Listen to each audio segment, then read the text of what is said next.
வணக்கம் மக்களே, நான் உங்கள் ஹர்ஷா. இன்னைக்கு நம்ம சாட் ஜிபிடி சொன்ன ஸ்கெடியூல் படி நமக்கு ஒரு ஓய்வு நாள். அதனால நான் பண்ணக்கூடிய மண்டை ட்ரீட்மெண்ட்டும் அதுக்கு கீழே உள்ள முட்டி ட்ரீட்மெண்ட்டும் உங்களுக்கு என்னன்றதை காட்ட போறேன். என்னடா சம்மந்தமே இல்லாம பேசுறியே அப்படின்னு கேட்டீங்கன்னா, ரெண்டுத்தையும் நான் சம்மந்தப்படுத்தி காட்டுறேன் வாங்க. நான் ரெகுலரா டான்ஸ் ஒர்க் அவுட் பண்றதுனால என் ஹேர் ரொம்ப ஃப்ரிஸியா இருக்கும். அதுக்கு நான் இப்போ ஸ்கிரீன்ல காட்டின மினிமலிஸ்டோட ஹேர் சீரம் தலையில அப்ளை பண்ணிட்டு 40 நிமிஷம் உட்காரணும். அதுக்கப்புறம் மினிமலிஸ்டோட ஷாம்பு அதோட கண்டிஷனரை யூஸ் பண்ணி ஹேர் வாஷ் பண்ணிடணும். அதுதான் இன்னைக்கான ட்ரீட்மெண்ட். அந்த 40 நிமிஷம் கேப்ல வீடியோ எடிட்டிங் பண்ணிட்டு தலைக்கு குளிச்சுட்டு டுட்டுன்னு பட்டுன்னு ரெடி ஆயிட்டேன். இப்போ நான் தலையில போட்டிருக்க இந்த டெக்காத்லான் பேண்ட் ஆர் நான் யூஸ் பண்ண மினிமலிஸ்டோட ப்ராடக்ட் இதோட எதோட லிங்க் உங்களுக்கு வேணும்னாலும் கீழே கமெண்ட் பண்ணுங்க, உங்களுக்கு நான் அனுப்புறேன். அப்புறம் லஞ்சுக்கு டயட் சிக்கனும் கொஞ்சம் ரைஸும் எடுத்துக்கிட்டு ஸ்டுடியோ கிளம்பியாச்சு. இதுக்கப்புறம் தான் நண்பர்களே நம்ம டான்சிங் ரோஸோட கால் பாடம் பேசும். அதுக்கு தான் இந்த முட்டி ட்ரீட்மெண்ட். பொதுவாகவே நம்ம பசங்க லெக் டேனா ஸ்கிப் அடிப்பானுங்க. இதுல முட்டி ஜெட்டிலாம் எங்க இருந்து? ஆனா நீங்க பொதுவாகவே பிசிக்கலா ஆக்டிவா இருக்க பர்சன்னா இந்த ரீலை சேவ் பண்ணி வச்சுட்டு அண்ணன் பண்ற எல்லாத்தையுமே 15 நம்பர் பண்ணிக்கோங்க. உங்க முட்டி ஆயுசுக்கும் கெட்டி. அப்புறம் கொஞ்ச நேரம் என்னோட பிராக்டிஸ் நான் பண்ணிட்டு இந்த வீக்கெண்ட் கிளாஸஸ்க்காக நான் ப்ரிப்பேர் பண்ணிக்கிட்டேன். அப்பதான் நண்பர்கள் ஒரு நெஞ்சு வலியான செய்தி நடந்தது. என்னோட ஏர்பாட்ஸ் ப்ரோ காலமானார்.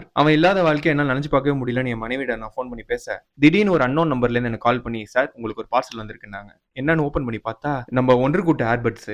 எனக்கு வாயெல்லாம் பல்லு நண்பர்களே. அவ்வளவுதான். திரிஷாலானா 9 தாரான்னு சொல்லிட்டு என் வாழ்க்கை ஆரம்பிச்சிட்டேன். இன்னைக்கு நாள்ல என் மனைவியோட பங்கு பெருசு. அவதான் என் வாழ்க்கையில கிடைச்ச பரிசு. சரி. அப்புறம் இரவுக்கு பேட்மேன் மாஸ்க்னு ஏமாத்தி என் மூஞ்சில ஒன்று போட்டு விட்டா. இதோட என் நாள் முடிஞ்சது நண்பர்களே. இதுல வாயை மட்டும் எடுத்துட்டா பேட்மேன் ஆட் பண்ணணும். எப்பவுமே இன்னைக்கு கஷ்டமா இருக்குது, நாளைக்கு ஈஸி ஆயிடும். ஸோ நாளைக்கு வீடியோல பார்க்கலாம்.